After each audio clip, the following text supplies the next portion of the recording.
tu disposición de tiempo, ¿no? Y pues adelante, el foro es tuyo.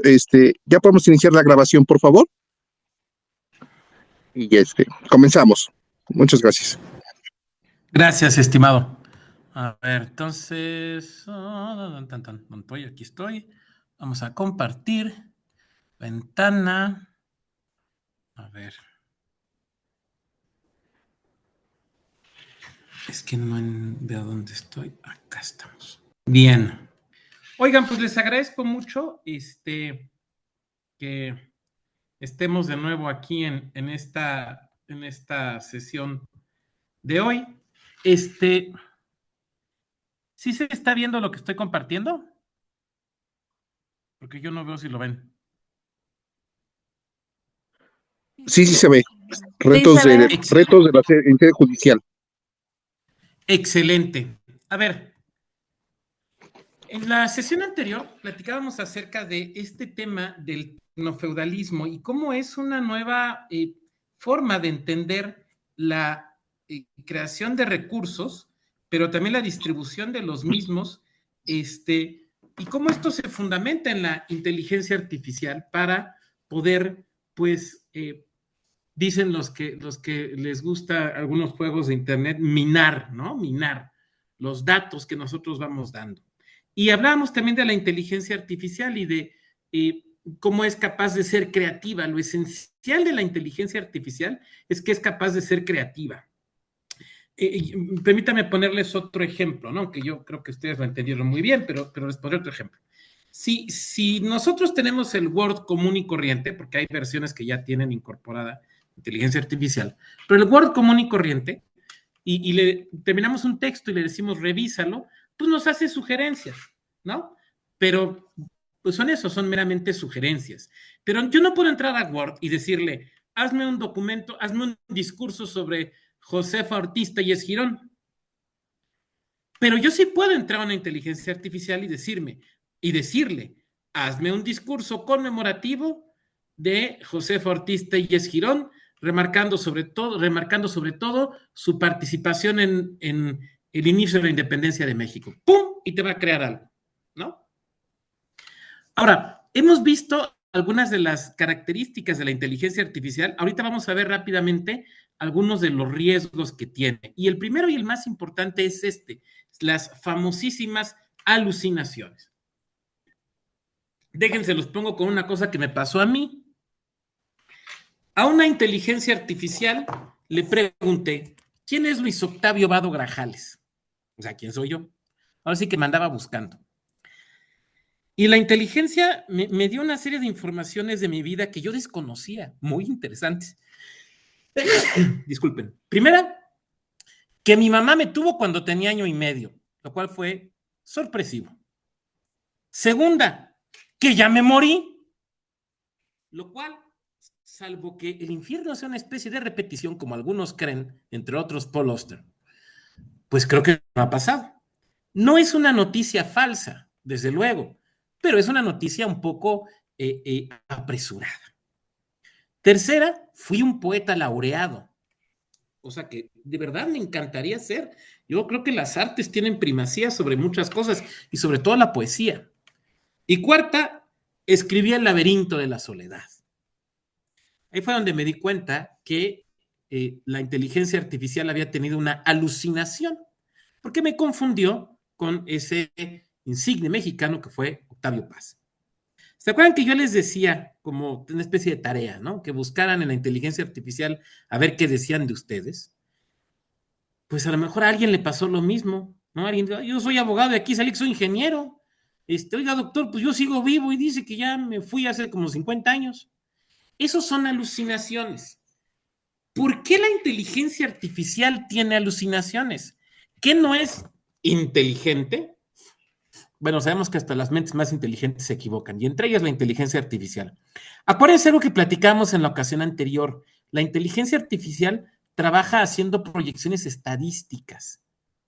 Eso implica la posibilidad de alucinar. Esto es la posibilidad de equivocarse. Les voy a poner un ejemplo estrictamente jurídico.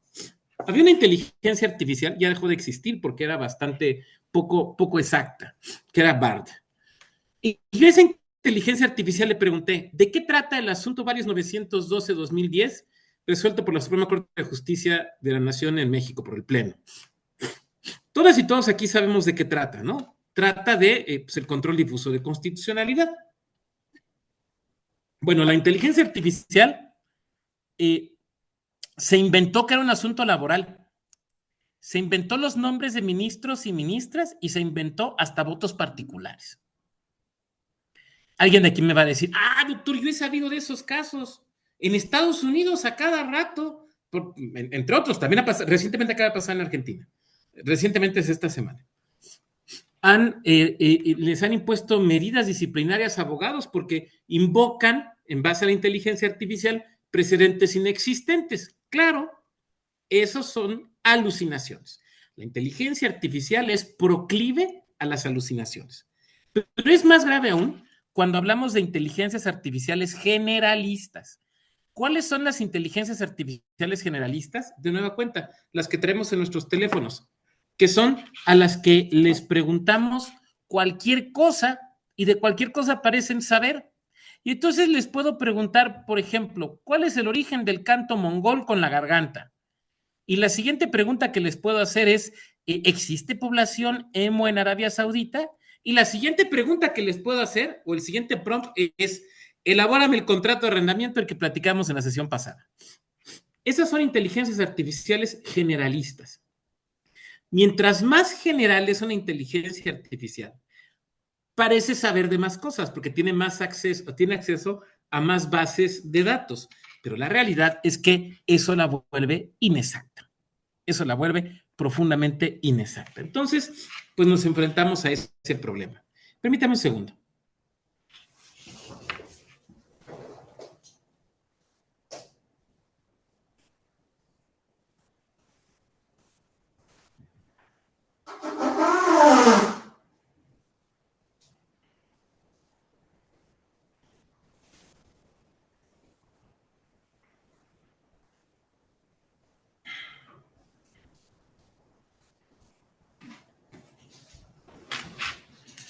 Disculpen ustedes, me pegó un poco la alergia.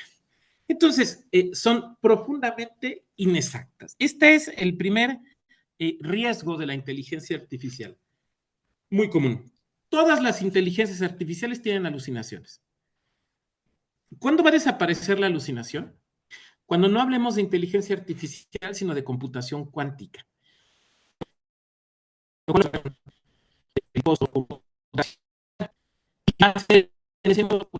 a hablar posiblemente de la generación de las alucinaciones.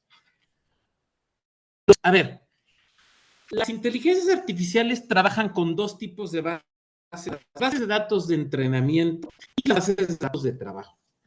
Las bases de entrenamiento para eso, para entrenar a inteligencia artificial y verificar cómo aprender características de la inteligencia artificial, el aprender a aprender. Esas son las bases de datos de entrenamiento. Cuando nosotros llega ahí a nuestro poder judicial, al órgano de organización, llega una persona y dice, una inteligencia artificial que les va a administrar, no sé, los expedientes y las citas y les va a dar machotes de sentencias y demás. Quiere decir que esa inteligencia artificial ya fue entrenada con una base de datos. Y después va a trabajar con otra base de datos u otras bases de datos que seguramente serán las de los tribunales. Pero las bases de datos tienen sesgos. Yo les quiero hacer una pregunta. Vinimos a un evento, la presentación de la Constitución del presidente del Tribunal Electoral y la conmemoración del aniversario femenino. Y yo les quisiera hacer una pregunta. Imagínense si cargáramos pues todas las sentencias, que pudiéramos cargar todas las sentencias de los últimos 100 años para tener una gran base de datos con la cual trabajar. ¿Ustedes creen que no tendría sesgos contra las mujeres? Evidentemente los tendría. ¿Y cuál es el problema? Que la inteligencia artificial va a trabajar con esos sesgos. Y al trabajar con esos sesgos, ya se imaginan ustedes la calidad de lo que nos va a entregar. Por eso, una de las profesiones jurídicas que surgen ahora con la inteligencia. Fíjense qué interesante, porque alguien planteaba en la sesión pasada que nos iban a eliminar. No, es más, hay una nueva oportunidad laboral, que son los curadores de contenidos jurídicos. Las y los curadores de contenidos jurídicos. ¿Quiénes son los curadores de contenidos jurídicos? Pues son las personas que están de revisar lo que se va subiendo a las datos con las que trabajan las inteligencias artificiales. Y entonces van diciendo, no, estas sentencias tienen sesgos, estas sentencias tienen estereotipos, estas sentencias ya no están acorde de derechos humanos. Entonces no es una mera labor de digitalicemos todo, subamos todo, pues total, ahí está todo. No, espérate, hay que hacer una labor de curaduría, porque si no va a haber sesgos. Ahora, la realidad es que los sesgos no se van a eliminar. Siempre va a haber la posibilidad de un sesgo. Y por otra parte, esto se puede presentar desde de los algoritmos. ¿Por qué? Porque los seres humanos tenemos sesgos. El que programa tiene sesgos. Pensaba que la justicia de la inteligencia artificial va a ser que no va a ser absolutamente ningún producto hecho por el ser humano puede ser objetivo. ¿Por qué razón? Porque está hecho así de sencillo. Y que los humanos. Desde luego esto nos lleva a una posible afectación que es muy importante, muy importante, en la afectación de derechos humanos. ¿Por qué razón? Por los sesgos. ¿Por qué razón? ¿Por qué razón? Por una relación de pronto. Entonces, uno de los conocen porque yo pasada. El reto fundamental de la inteligencia artificial en el proceso judicial es cómo la potencializamos a efecto de una adecuada tutela de los derechos. Este en particular, que están ustedes viendo en la presentación, me parece uno de los riesgos más importantes, que es el tema del funcionamiento como como una especie de doble caja negra. A ver, más ahora que acabamos de pasar por un proceso electoral judicial, la creación de nuevos órganos, la transformación de la judicatura mexicana. Yo he dicho, lo he escrito, que nos encontramos ahora en una nueva etapa que podemos llamar la etapa de la judicatura popular mexicana. Y popular en dos sentidos. Primera, porque ¿quién gana las elecciones? Pues ¿quién es popular? O sea, el que no es popular no gana, creo que es evidente, ¿no? Segunda, también es popular porque electa por el pueblo. Y uno de los elementos que se ha blandido, que se ha presentado como causa de la reforma, es que la gente no entiende lo que pasa en el proceso judicial. O sea, lo ven como caja negra. Así dicen otras disciplinas, la ciencia política, la sociología, de lo que pasa en el proceso judicial. O sea, entra algo, entra un pleito y sale una sentencia. ¿Cómo se llegó a la sentencia? ¿Quién sabe? Claro, nosotros como abogados podríamos explicarlo, pues mire, el ejercicio del derecho de acción, la defensa y explicar el proceso judicial. Pero eso la gente de a pie, de la calle, la gente lega en términos jurídicos, dice, no lo entiendo, porque además parece que hablan en otro idioma, hablan en abogañol. ¿Por qué ganó el que ganó? ¿Quién sabe? ¿Por qué perdió el que perdió? ¿Quién sabe? ¿Sí me explico? Claro, yo sé que estamos haciendo cosas para tratar de paliar esa situación. El lenguaje, claro, las sentencias ciudadanas, pero el hecho es que ahí está esa percepción. Entonces, al hecho de que nos perciban al proceso judicial como una especie de caja negra, hay que sumar otro elemento, que es el elemento de que no sabemos cómo funciona la inteligencia artificial. Yo les diría, imagínense que ustedes utilizan una inteligencia artificial de generalistas para encontrar pues algún precedente, ¿no? De un asunto que quieren. O la elaboración de un escrito o de un proyecto de sentencia, lo cual sería todavía más interesante. ¿Por qué les arroja lo que les arroja? Me van a decir, ¿es inteligente? Sí, pero ¿cómo funciona? ¿por qué les arroja esa sugerencia y no otra? La realidad es que pocas veces sabemos cómo funciona la inteligencia artificial. Alguien de aquí me podría decir, bueno, doctor, pero para eso somos gente muy ducha en las ciencias computacionales. Ahora hay carrera ya de inteligencia artificial. En algún momento yo tengo que estudiar para programador. No porque, sino porque mientras más conozcamos esto, mejor lo sabremos usar. Pero tenemos entonces a un problema.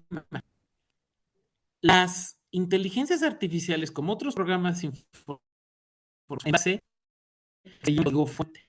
El código fuente es aquello, digamos, la instrucción madre, la instrucción básica.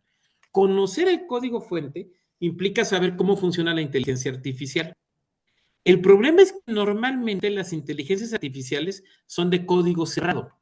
Por ejemplo, ChatGPT. Eso quiere decir que no podemos analizar realmente cómo funciona, aunque tampoco la podemos duplicar y no la podemos mejorar. Ustedes recordarán cuando hace pocos meses salió el mercado DeepSeek, esta inteligencia artificial china, y algo que fue absolutamente revolucionario y casi quiebra ChatGPT fue que DeepSeek es de código. Ustedes pueden código de DeepSeek y hacer su propia inteligencia artificial. ¿Sí me van siguiendo? Pero el problema es que quien nos llega a vender al poder, a los poderes judiciales una inteligencia artificial nos la va a vender de código cerrado. Entonces no sabemos bien cómo funciona. Y peor aún, no sabemos con quién comparte los datos que estamos subiendo. Ah, y otro elemento es que hay una cifra oscura que no podemos conocer. Probablemente si yo fuera un poder judicial y les dijera en acceso a la información, dime en cuántas sentencias han utilizado inteligencia artificial, probablemente me judicial en ninguna. No, eso no lo usamos aquí, no se usa. Y si yo pudiera ponerme a leer todas las sentencias del último año, probablemente diría, pues sí, este poder judicial no usa no inteligencia artificial, porque en ninguna sentencia hace referencia, en ningún auto o decreto, hace referencia a alguna inteligencia artificial. Pero lo más probable es que sí se use, pero no se diga. Eso es muy, ¿cómo decirlo? Nos presentan problemas. Primero, porque no supimos cuándo la usaron. Porque no supimos si la usaron bien. O sea, si el prompt, esto es la instrucción, estuvo bien redactado. Y no sabemos por qué decidieron tomar la respuesta que dio esa inteligencia artificial. No sabemos nada, porque ni siquiera se indica. Entonces tenemos ahí, me parece de manera preocupante, una cifra oculta. Este es un señor que se llama Frank Pascual, yo se los recomiendo mucho, es un abogado que trabaja en Estados Unidos en temas de inteligencia artificial y tiene un gran libro, es un espléndido libro que se llama Las nuevas leyes de la robótica. Y del que es el tema de la sustitución laboral. A ver, alguien podría decir, bueno, doctor, pero la verdad es que con la inteligencia artificial, pues vamos a reducir la carga presupuestal de los poderes judiciales, pues porque vamos a despedir gente que ya no se va a necesitar. Y yo diré, las personas no somos como este vaso de café que me lo acabo de terminar y que lo tiro, ¿no? Las personas somos seres humanos, que importamos, de alguna manera importamos. Entonces, creo que cuando un poder judicial decide entrarle con mucha seriedad al tema de la inteligencia artificial, una de las cosas que debe entender es que no se trata de despedir gente, sino de transformar los trabajos. Y entonces, aquel compañero o compañera que su trabajo ya no va a ser necesario porque la inteligencia artificial nos va a ayudar a hacerlo de manera eficiente, no quiere decir que lo despidamos, quiere decir que hay que reconvertirlo. ¿Probablemente en qué? En lo que dije hace rato, en curadores de datos, en elaboradores de prompts, en supervisores de funcionamiento, entre los derechos humanos, de las inteligencias artificiales. En una cosa que es importantísima, en autores de derechos humanos de las inteligencias artificiales. No hablo a autores informáticos, no, sino desde la perspectiva de los derechos humanos. Y entonces, por ejemplo, vamos a necesitar gente con profundos conocimientos en materia de derechos humanos que nos ayude a curar la base de datos, que nos ayude a elaborar los prompts, que nos ayude a auditar que los resultados que estén arrojando sean conformes y acordes con los derechos humanos. Y entonces, ese compañero o esa compañera, ¿qué es lo que tenemos que hacer como un actuar responsable del Poder Judicial? Transformar su trabajo, porque los vamos a seguir necesitando ahora desarrollando otra labor. Porque quiero hablar de algunos ejemplos del uso de la IA en Iberoamérica. Bueno, Argentina tiene un proyecto interesante a nivel nacional, pero quiero que vean la segunda parte de la lámina. Miren, cuando termine la sesión de hoy, se meten a su, yo es viernes, pero un ratito, se meten a su navegador y buscan proyecto Odor. Es más, a ver, vamos a hacer un intento. Voy a dejar de compartir. Ya no se está viendo lo que estoy compartiendo, ¿verdad? ¿O, sí, o todavía se ve? ¿Ya no se ve? A ver, alguien que me diga, ¿ya no se ve?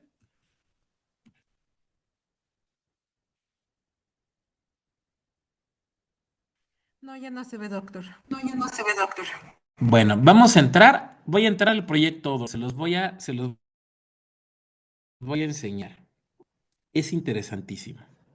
Es una inteligencia artificial. Bien. ¿Ahí se está viendo lo que estoy compartiendo? Contéstenme por audio, porfa. ¿Sí? Sí, doctor. Sí, doctor. Este es una inteligencia artificial. Gracias. Esta es una inteligencia artificial, fíjense, que desarrollaron unos juzgados civiles en Argentina. Si ustedes ven la página, me van a decir, oiga, doctor, pues se ve una página medio malhechita. Es que no tiene que ser caro, ni tiene que ser una cosa así súper impresionante. Fíjense lo que hace esta inteligencia artificial que parece bastante sencillita. Fíjense. Vamos a hacer un autoadmisorio. Vamos a hacer un autoadmisorio. Nos metemos aquí y fíjense, vamos a hacer un autoadmisorio. Primera Providencia Nacional de Intestato. ¿Cuál es el título del escrito? Le vamos a poner denuncia. ¿Cuáles son los nombres de los peticionarios? Juan y María. Puede ser mucho más complicado. Luis Octavio. ¿Cuál es el nombre del causante? Josefina. ¿Surge alguna conexidad de la carátula? Le vamos a poner que no. ¿Se fijan cómo nos va dando una nueva opción? Vamos a contestarle. Heredero con letrado patrocinante. Es argentino. ¿El último domicilio es en Cava, o sea, en la ciudad autónoma de Buenos Aires? Sí. Las demás partidas que prima facie, el vínculo, vamos a poner no. El despacho fue copiado al portapapeles. Entonces, proveyendo.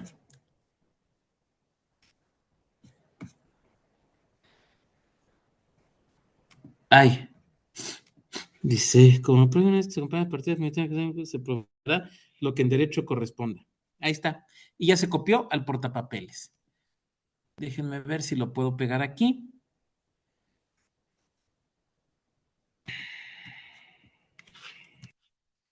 Ok, la canción.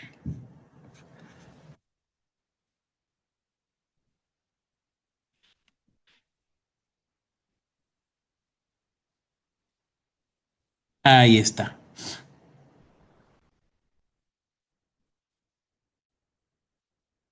Oh, perdón, es que estoy saltando de pantalla en pantalla.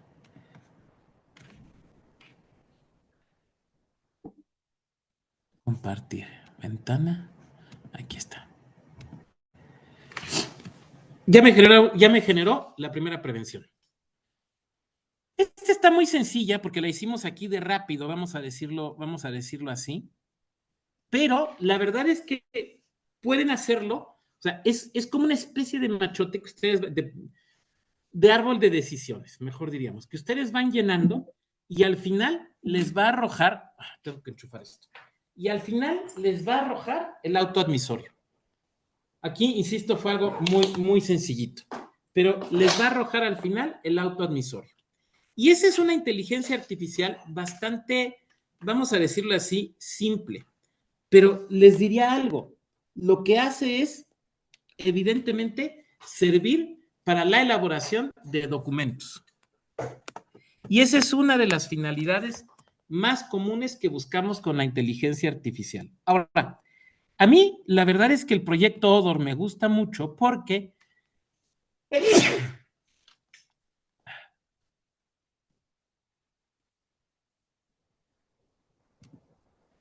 el proyecto Odor me gusta mucho porque fue elaborado directamente por esos, por esos 3 o 4 juzgados argentinos. Y en otra aplicación, donde tú subes un auto o una sentencia escrita, digamos, en español jurídico argentino, y te ayuda a hacer la versión ciudadana. O sea, hacer una versión entendible por la ciudadanía lega en términos jurídicos.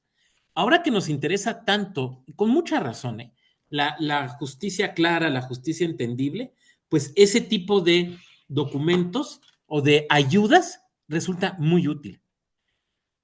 Esta aplicación de inteligencia artificial empezó con 3 funcionalidades, ya lleva 6 y realmente tiene poquito tiempo. Y vuelvo a lo mismo, la hicieron 4 juzgados, o sea, no le hizo todo el Poder Judicial, le hicieron 4 juzgados con pocos recursos y sin embargo es sumamente útil. Yo ahorita llené con cosas, digamos, muy sencillas, pero lo puedo hacer con cosas mucho más complicadas. Yo la primera vez que jugué con ella, lo hice con, faltaba identificar herederos, había menores, había personas con discapacidad, no se habían nombrado abogados, se desconocía la ubicación de los bienes, o sea, una cosa así, un auto admisorio así súper complejo, y tardé 5 minutos en llenar el formato y en segundos tenía yo el auto admisorio.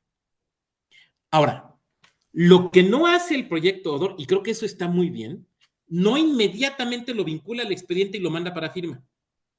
Te lo muestra, te lo manda al portapapeles. Entonces, ¿qué fue lo que yo hice? Lo pegas en Word o en el procesador de textos que estés utilizando, pero no te lo manda automáticamente para firma, ni te sube la firma electrónica. ¿Por qué? Porque ¿se acuerdan del humano en el circuito? Es el humano en el circuito el que decide si se va a servir o no de ese documento.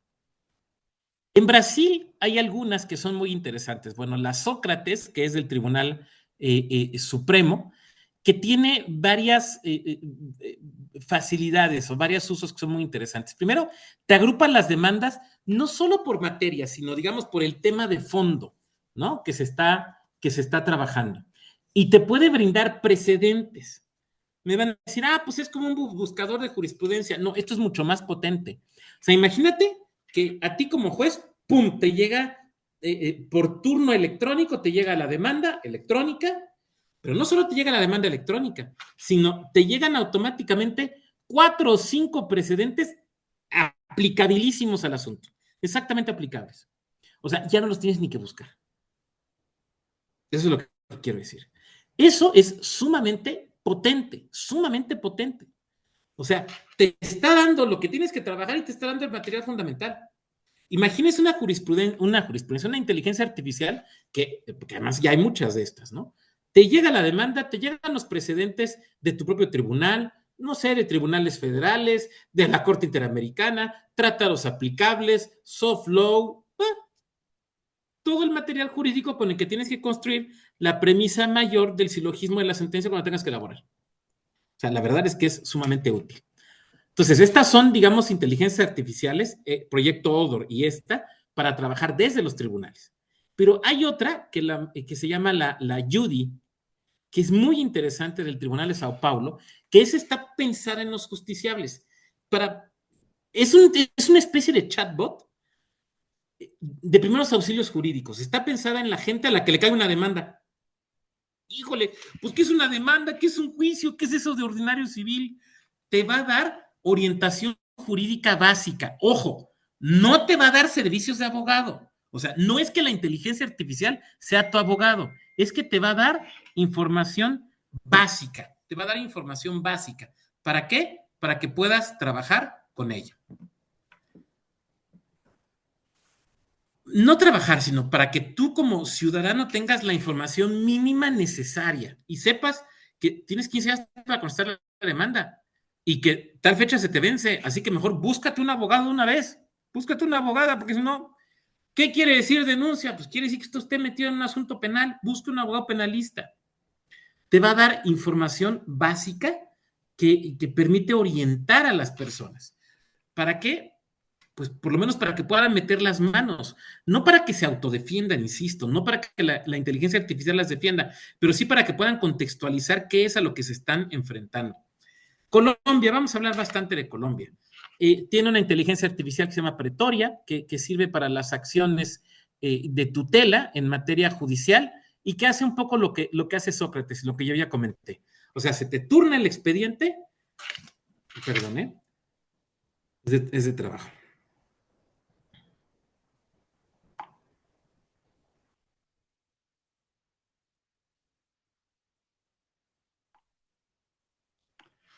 Se te turna el expediente de la acción de tutela y te turnan los precedentes. Los precedentes exactamente aplicables. La Corte Interamericana de Derechos Humanos tiene Temis, es una inteligencia artificial que está un poquito en desarrollo, pero la verdad resulta muy útil. No sé si les ha pasado que de repente buscar los precedentes de la Corte Interamericana era un poquito complicado, ¿no? Bueno, ya con esto lo que va a suceder es que tú vas a buscar, tú puedes buscar por los artículos de la Convención Americana.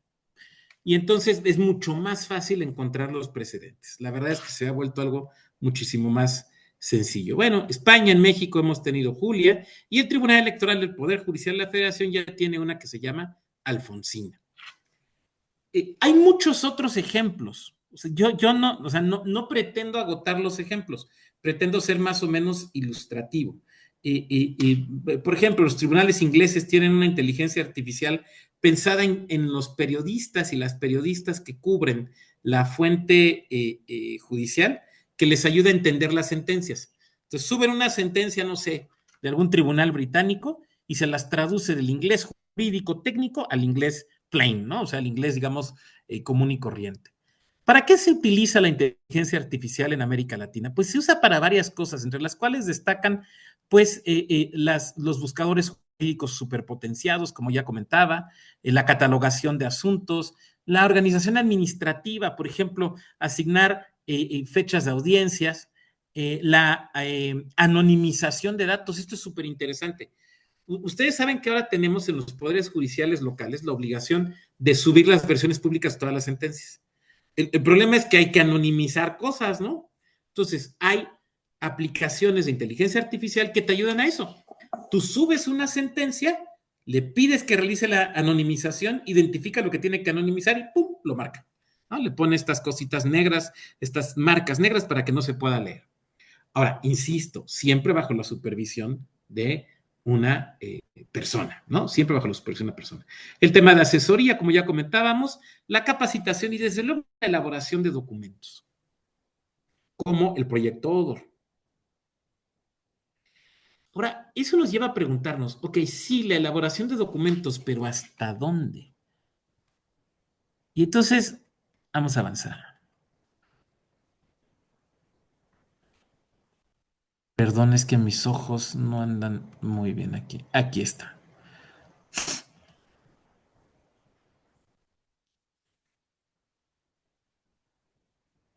Aquí está. En Colombia se presentó un caso interesantísimo y yo conocí al juez que lo provocó. Lo conocí en la capacitación de inteligencia artificial de la UNESCO que recibí en Costa Rica. Un juez, en Colombia empezó a haber un conjunto de jueces, esto es muy interesante, empezaron a empujar la idea de que había que usar la inteligencia artificial, pero que había que regularla. Se empezaron a empujar la idea, pero como que no les hacían mucho caso.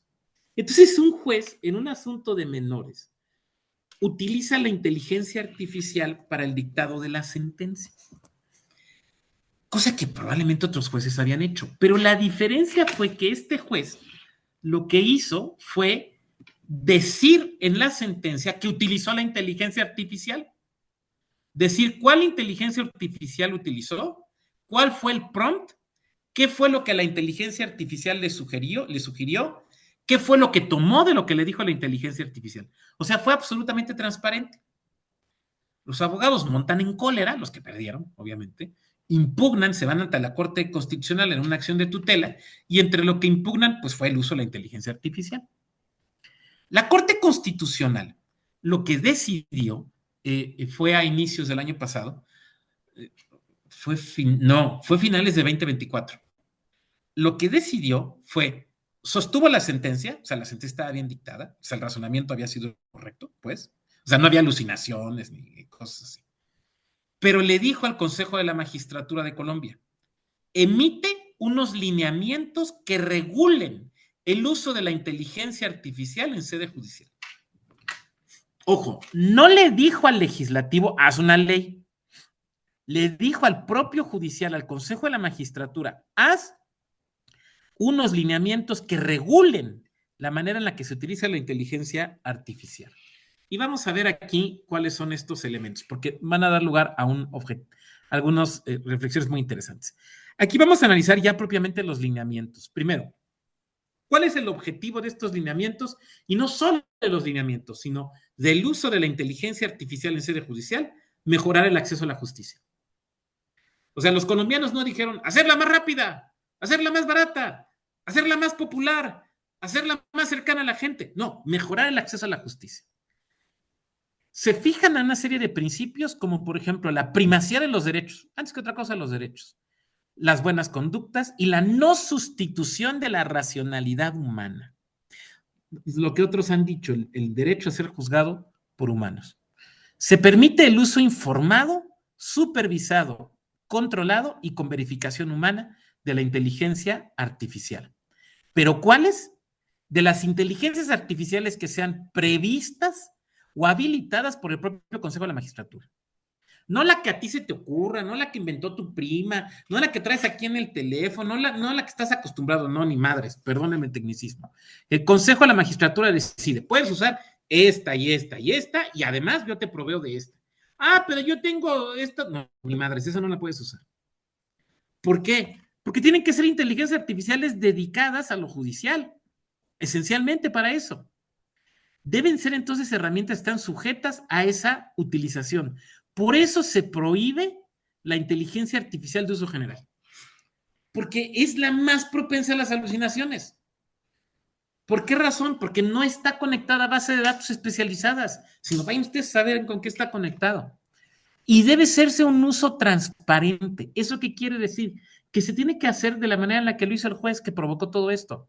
Si la vas a usar, úsala, pero que sea una autorizada, aprobada, que tú tomes la decisión final y tú tienes que ilustrar dentro del proceso judicial todo el uso. ¿Cuál utilizaste? ¿Cuál fue el prompt? ¿Qué fue lo que te arrojó? ¿Qué tomaste de ahí y por qué lo tomaste? De manera que, en su caso, pueda ser sujeto de control en las impugnaciones. Pero además, hay una limitación. Y la limitación consiste en que no puede haber una sentencia totalmente dictada con inteligencia artificial. La carga argumentativa sigue siendo del juez o de la jueza, del magistrado o de la magistrada. O sea, la inteligencia artificial te puede arrojar precedentes, te puede hacer sugerencias, te puede ayudar a revisar la redacción, te puede ayudar a revisar la coherencia, te puede ayudar a muchas cosas. Pero la argumentación sigue siendo el juez o de la jueza. Y un juez o una jueza no pueden decir, ay, ching, me equivoqué en la sentencia, pero pues no fui yo, fue la inteligencia artificial. Sí, don juez, pero usted firmó, usted es el responsable. ¿Sí me van siguiendo? Usted es el responsable. Ahora, hubo otro caso, también en Colombia, que es muy interesante. No está vinculado con el proceso judicial, pero sí con el uso de la inteligencia artificial en sede gubernamental.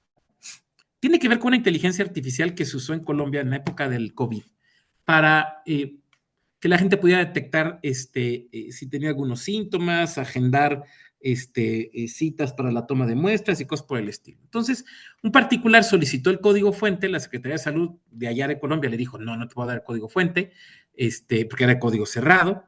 En primera instancia se le dice lo mismo y la Corte Constitucional dice, no, se les tiene que dar el código fuente. O sea, se tiene que reservar los datos personales, o sea, no puedes saber, ay, el doctor Varo estuvo enfermo, ¿no? Pero sí conocer el código fuente para saber cómo funcionó.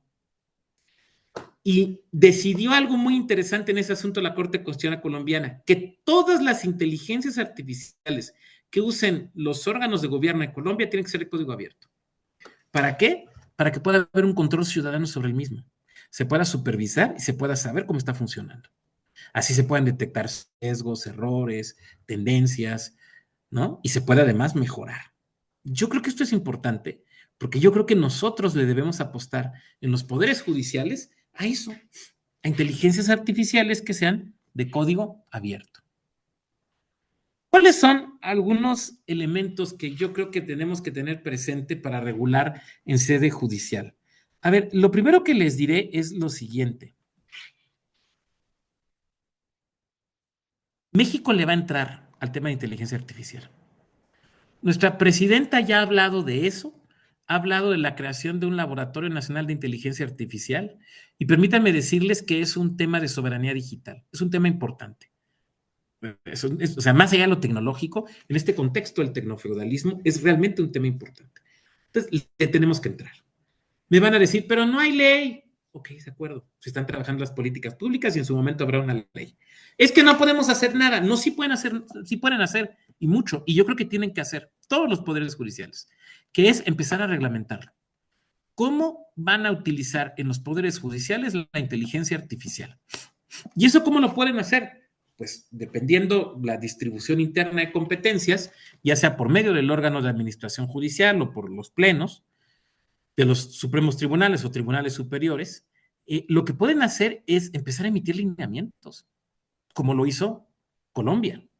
Y no se tienen que esperar a que venga una sentencia de amparo o otro tipo de sentencia a decirles, emitan lineamientos, fijen políticas públicas judiciales, puede haber políticas públicas, hay políticas públicas judiciales, y a partir de ahí establezcan lineamientos de cómo se va a utilizar la inteligencia artificial dentro de los poderes judiciales. Qué bueno que la usen, hay que usarla.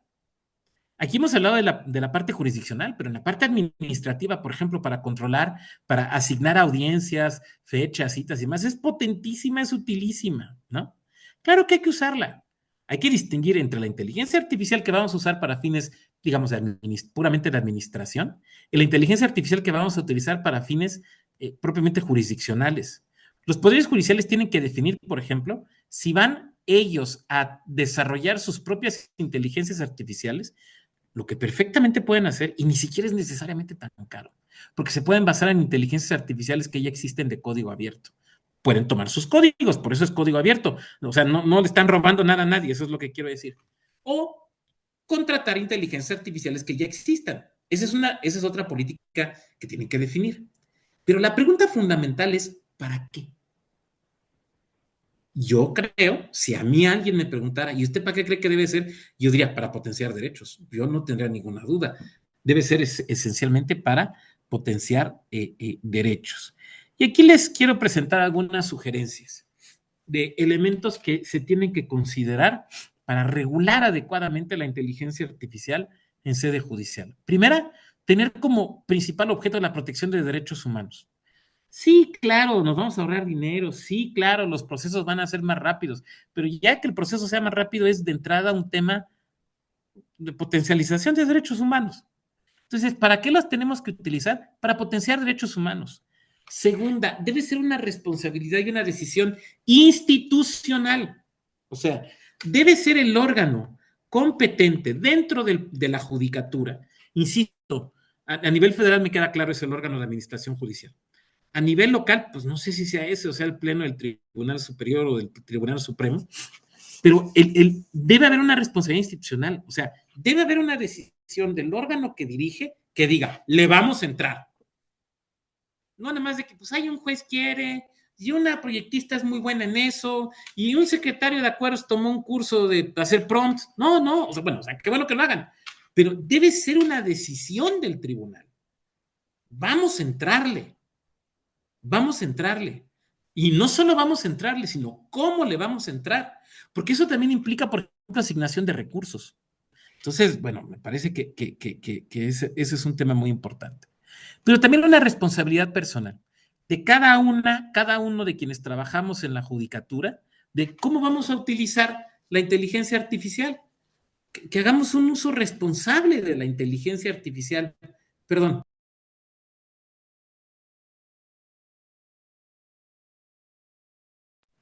Que no andemos utilizando inteligencias artificiales generalistas o las usemos con mucho cuidado, ¿no? Que no andemos utilizando inteligencias artificiales que están prohibidas o que no debemos utilizar. Que no subamos a las inteligencias artificiales datos de los expedientes que provengan de las partes que sean datos que deban ser reservados, porque quién sabe con quién caramba se van a compartir. Que cuando usemos inteligencia artificial lo digamos, lo hagamos expreso, ¿no? No simplemente hay, ay, pues no, yo no la uso, y si la usas. Les quiero platicar un tema. Hace unos meses, aquí en bueno, en la Ciudad de México, en el Colegio Nacional, que ustedes pueden seguir sus actividades por YouTube y se las recomiendo muchísimo.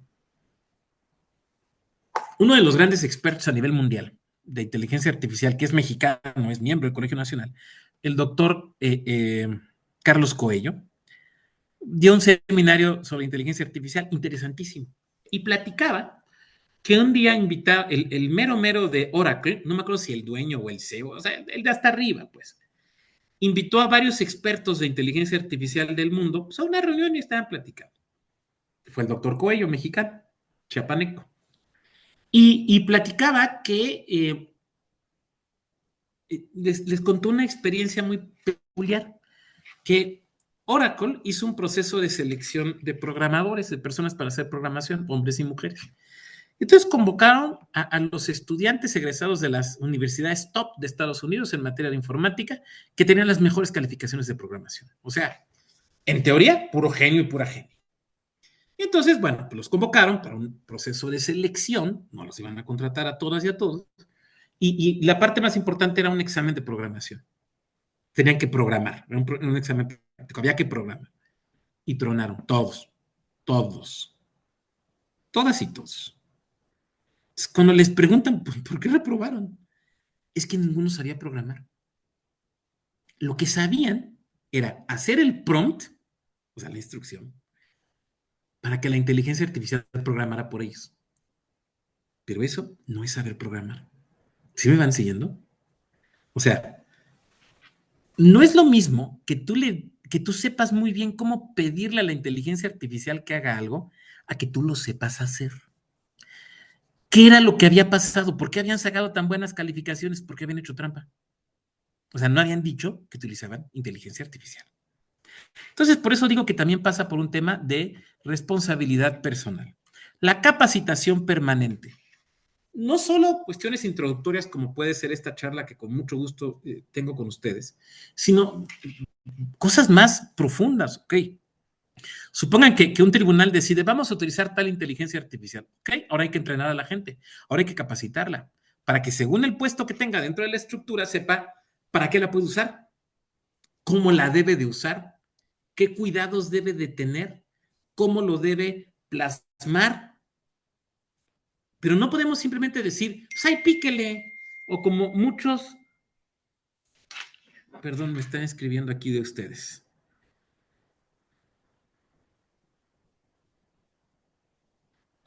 No te preocupes, Ignacio, cuando salga, no te preocupes, Ignacio. Como muchos aprendimos a usar el Word, ¿no? Picándole, pues ahí vele picando, pues es bien intuitivo, ¿no? Pues ni que fuera iPhone, ¿no? Se tiene que capacitar a la gente y se tiene que mantener capacitada. O sea, no basta con que, pues hace 5 años, sí, pero ya vamos en la versión 8, pues ahí le he ido aprendiendo, ¿no? Ni madre, no es de que le vayas aprendiendo, es de que es una responsabilidad del órgano que selecciona y te da la herramienta, capacitarte para que, evidentemente, la puedas usar adecuadamente. La interoperabilidad de las bases de datos. Este es uno de los grandes retos que vamos a tener en México. Interoperabilidad quiere decir que las bases de datos sean compatibles para que se puedan trabajar con la misma inteligencia artificial. Suponte que ustedes tuvieran una inteligencia artificial que te pudiera dar precedentes del propio tribunal, pero que no pueda haber una conectividad entre ella y sus bases de datos con la que usa el Poder Judicial Federal. Entonces no te puede dar jurisprudencias. Pues ya te obliga a entrar a otra. No sé si me explique. ¿Qué es lo ideal? Que todo sea perfectamente interoperable. Es un poco, creo yo, a lo que le va a apostar a largo plazo Elon Musk cuando dice, quiero hacer de X, de Twitter, la app de apps. Para que eso suceda, tiene que ser una interoperabilidad absoluta. Pero bueno, es para lo que le apuestan. Una plena comprensión, o sea, saber para qué sirve, pero la inteligencia artificial, pero también sus riesgos y cómo paliarlos. Eso implica, por ejemplo, cuestiones como auditorías constantes. Sí, auditorías informáticas, pero también auditorías de derechos humanos. Las inteligencias artificiales que utilizamos en el derecho deben ser sujetas de auditorías de derechos humanos para tratar de eliminar sesgos. Y desde luego, un pleno respeto por el juicio humano. A ver, yo sé que alguien de aquí me va a decir, doctor, en China ya hay tribunales que son juzgados totalmente de inteligencias artificiales. Bueno, probablemente en Shanghái, o en Beijing, o en las grandes ciudades hipertecnologizadas chinas. Pero, a ver, China como la India no son países, son algo más, son culturas. Son gigantescas y son milenarias y existían hace 5,000 años y en 5,000 años van a seguir existiendo.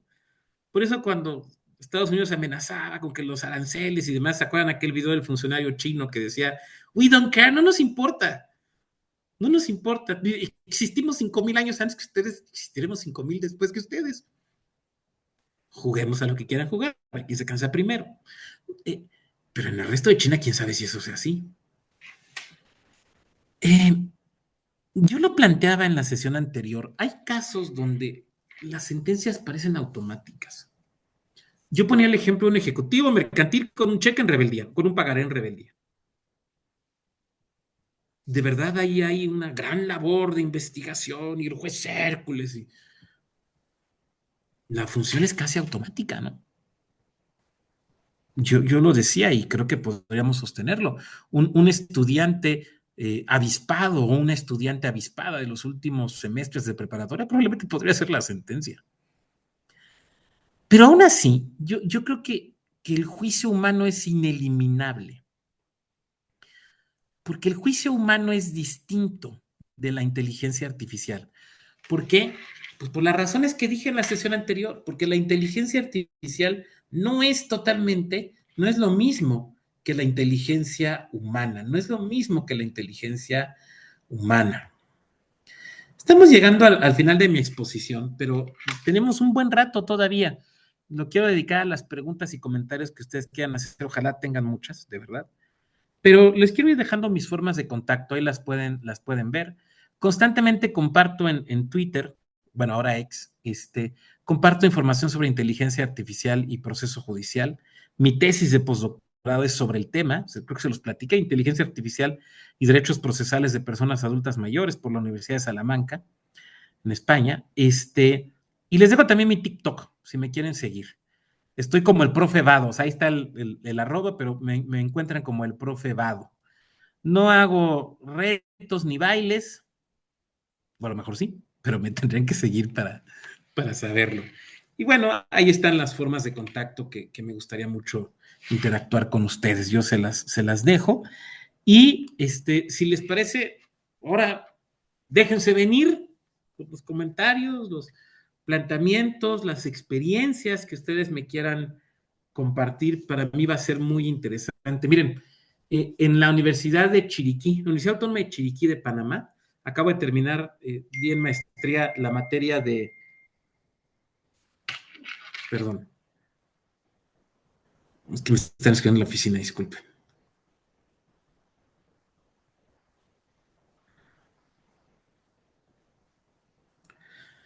De Teoría General del Proceso y en maestría y un seminario de inteligencia artificial y proceso judicial.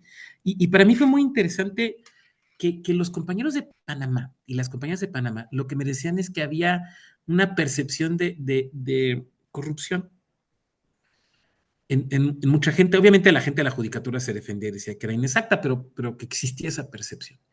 Y cómo muchas personas, incluso abogadas y abogados, veían a la inteligencia artificial como la posibilidad de eliminarla, la corrupción. porque no puedes comprar a la inteligencia artificial, no es corrompible la inteligencia artificial. Y fue muy interesante porque empezamos a platicar de eso, ¿no? Hasta donde sí, hasta donde no, que sí, que no. Lo que quiero decir con esto es que para mí va a ser bien interesante escuchar las inquietudes, las experiencias, las expectativas que tengan ustedes y pues podamos pelotearlo. Entonces, adelante, quien quiera empezar a participar, pues con mucho gusto. Con mucho gusto. A ver, vámonos aquí al... ¿Alguien activó su micro? Adelante. Bueno, yo lo activé, doctor. Soy Gilberto de Leones, estoy en la sala penal Adelante, Gilberto. como proyectista.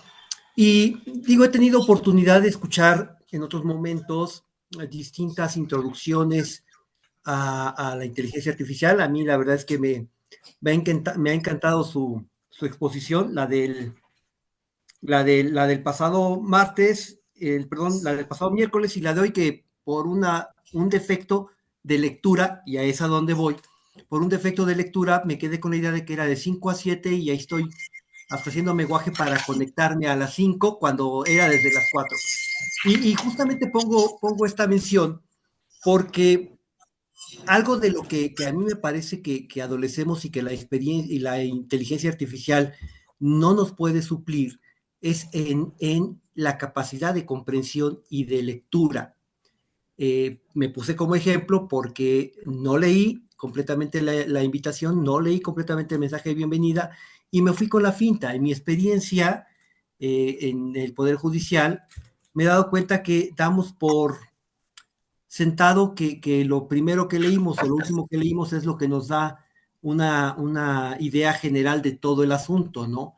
Y nos olvidamos de esa importancia de poder leer. Y en la sesión pasada yo les decía que para mí la habilidad que tenemos que desarrollar, las competencias, es la redacción del prompt. Pero también, y hoy justamente platicábamos en la mañana, de la inteligencia artificial nos puede ayudar mucho a resolver dudas, a resolver temas, a construir ideas, pero no nos va a suplir en la obligación de revisar esto que obtenemos con la inteligencia artificial. Porque aun cuando le hagamos un prompt muy preciso y nos dé un trabajo muy bien, muy preciso, requiere una revisión minuciosa de parte nuestra. Yo no sé si en este momento en nuestro país estemos en condiciones de poder avanzar con el tema, mucho avanzar con el tema del uso de la inteligencia artificial, porque me parece que tiene que haber también reglas muy claras, muy precisas de hasta dónde poder emplearla, ¿no? Y al menos en el país que en este momento tenemos, pues las reglas no son claras ni son precisas, ni obedecen al interés general, ¿no? Eh, no sé, yo encuentro que usted eh, conoce suficiente de la inteligencia artificial y me gustaría escuchar su opinión específicamente en México, aun cuando dijo que la presidenta le va a invertir al tema. Me gustaría escuchar su opinión objetiva partiendo de nuestras condiciones culturales, de nuestras condiciones sociales y políticas y económicas, pues qué tanto podemos realmente avanzar en sentido positivo en el uso de esta inteligencia artificial, especialmente aplicada a el mundo jurídico, ¿no? Yo diría varias cosas, compañero, y gracias por las flores. Espero que no venga después la maceta. A ver, podemos avanzar. En primer lugar, la inteligencia artificial no es algo que tenga que ser brutalmente caro. A ver, yo conozco profes que tienen sus inteligencias artificiales, si quieres, muy sencillitas, sus chats, muy sencillitos con modelos gratuitos para sus clases y funciona. O sea, no tiene que ser algo tan espantosamente caro. El ejemplo, vuelvo, es el proyecto Odor. O sea, se juntaron 4 juzgados y lo sacaron. Y ahí está. O sea, de que se puede, se puede. De que tenemos los elementos tecnológicos en México para hacerlo, se puede. Ahora, obviamente, adecuado a lo que nosotros necesitemos. Yo creo que el gran problema que tenemos en México, pero no soy tecnólogo, es el problema de las bases de datos. O sea, te voy a poner un ejemplo. Imagínate que pudiéramos nosotros desarrollar para un estado una inteligencia artificial que hiciera lo que vimos en las otras, ¿no? O sea, se combina con la asignación de turno en digital, te llega a ti como proyectista o a tu magistratura, les llega el asunto que les toca y tiene la capacidad de juntarte todos los precedentes. Pero yo preguntaría, ¿y tenemos digitalizadas las sentencias? Probablemente no. Digo, igual ustedes me dicen, no, doctor, aquí en Tlaxcala tenemos todas digitalizadas y debidamente anonimizadas. Yo no quiero hablar de su estado porque no lo conocería, pero lo que yo he visto en la mayor parte de los poderes judiciales locales es que no. Es que no. Entonces, lo que yo diría, el problema no es desarrollar la inteligencia artificial, el problema es que la podemos desarrollar, pero no hay bases de datos.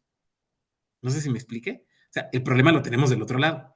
Ahora, ¿no tenemos una ley? No. ¿Se están construyendo apenas las políticas públicas en la materia? Sí. Pero aún así no nos tenemos que esperar. A ver, yo sostengo, y podemos debatirlo si así lo quieren, yo sostengo que los poderes judiciales locales pueden decir, a ver, señores, estos son mis lineamientos, y solamente voy a permitir usar tal inteligencia artificial. Y esta es la que vamos a dotar, y claro que se puede hacer, y se les puede capacitar, más allá de las charlas introductorias como esta. O sea, el Poder Judicial de Tlaxcala podría decir, vamos a utilizar esta.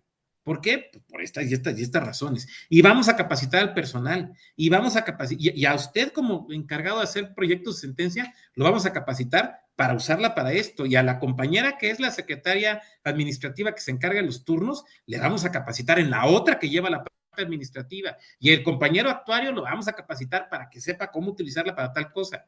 ¿Perfectamente se puede hacer? Claro que se puede hacer. No nos tenemos que esperar a que exista una ley. Perfectamente mediante políticas públicas y lineamientos que los órganos judiciales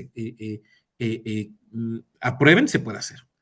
Y ya hay muchas posibilidades de jugar con esto. O sea, imaginemos, no sé, yo soy muy federalista.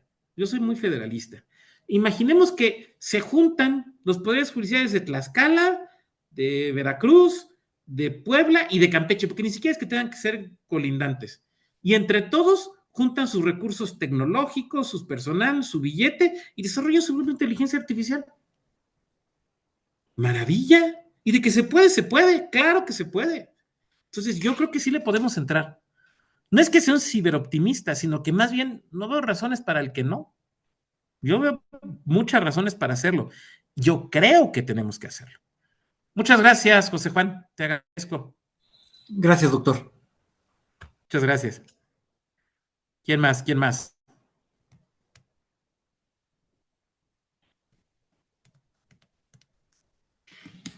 Vámonos al chat. A ver aquí en el chat que nos ponen. Se unieron. Presente. Las IA son herramientas, dice Daniel Elvira Ramírez Jiménez. Las IA son herramientas que ofrecen muchas bondades, sin embargo, es necesario conocerlas, entenderlas y utilizarlas con verdadera responsabilidad. Suscribo en sus términos. Ahora sí que no hay voto particular. Porque hemos encontrado tanto escritos de las y los abogados como resoluciones que no se ajustan a la realidad ni a la circunstancia propia de los casos. Sí, a ver, es que eso pasa mucho cuando utilizan las IAs generalistas.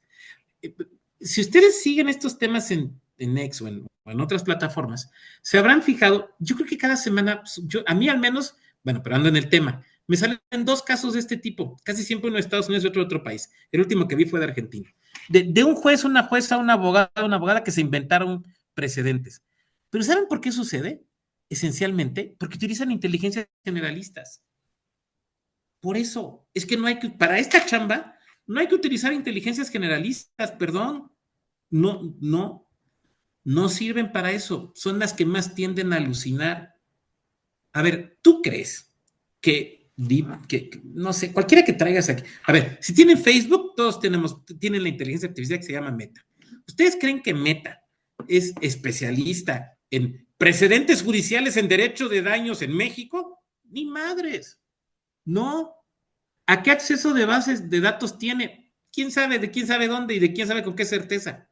Pero, por ejemplo, si un poder judicial dice, esta es la inteligencia artificial que vamos a utilizar, porque está vinculada a mis bases de datos, también lo que te está diciendo es, la información con la que la inteligencia artificial va a trabajar es información correcta, cierta, jurídica, válida, vigente, todo eso. O sea, que está garantizando la base de datos. Eso quiere decir que la inteligencia artificial no se va a equivocar, siempre hay la posibilidad de la alucinación, pero va a ser mucho menor. ¿Sí me van siguiendo? Va a ser mucho menor. A ver, vamos a ver qué más tenemos por aquí. ¿Qué otro comentario hay? Bueno, aquí están saludando, cosa que les agradezco mucho. Presente, presente, presente. Si alguien más quiere participar, active su micro y con gusto, ¿eh? Bueno, la de Dani Elvira ya lo leímos. Creo que creo que no hay más comentarios. ¿Quién más? ¿Quién más? ¿Quién más? Tenemos tiempo. Ya se fueron unos, hombre, ya los aburrí. ¿Quién más?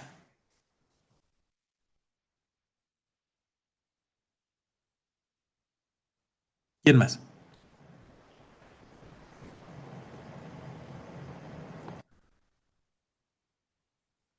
A ver, yo quisiera, si ya no hay más intervenciones, yo quisiera concluir con esto. La inteligencia artificial ya es una absoluta realidad. No la podemos negar. Y es una realidad incluso en nuestros juzgados y tribunales. No estoy diciendo que ustedes la utilicen, pero tampoco estoy diciendo que no la usen. Entonces es una realidad. Y creo que lo mejor que podemos hacer es entrarle bien y entrarle desde una perspectiva de tutela y protección de derechos humanos. Creo que lo tenemos que hacer. Y creo que en ese sentido es una responsabilidad de los poderes judiciales entrarle de esa manera. Sí, sin miedo, sí, con claridad, pero también con mucha responsabilidad, decía yo, institucional y personal. Pues no me queda sino agradecerles, ojalá me sigan ahí en redes, insisto, compartimos información sobre estos temas. Les comparto la primicia, me acaban de invitar del INAP, de una especie de colegio de postdoctorados que tienen a publicar un texto sobre esto, sobre inteligencia artificial y proceso judicial. Entonces, pues por ahí estaremos escribiendo más cosas. Entonces, pues ojalá podamos interactuar ahí en las redes sociales sobre estos temas. Yo les agradezco mucho. Sobre todo agradezco al Poder Judicial del Estado de Tlaxcala la oportunidad de platicar con ustedes, de quedar a su disposición. Y desde luego a mi muy estimado amigo, al maestro Ignacio Bilbao, pues la oportunidad de estar con ustedes. Y le pido a Ignacio que por favor haga extensivo mi agradecimiento a los integrantes del órgano de administración y desde luego a las magistraturas del tribunal, del órgano superior, del tribunal superior y desde luego del tribunal de disciplina. Así que de mi parte, muchas gracias y quedo a su disposición.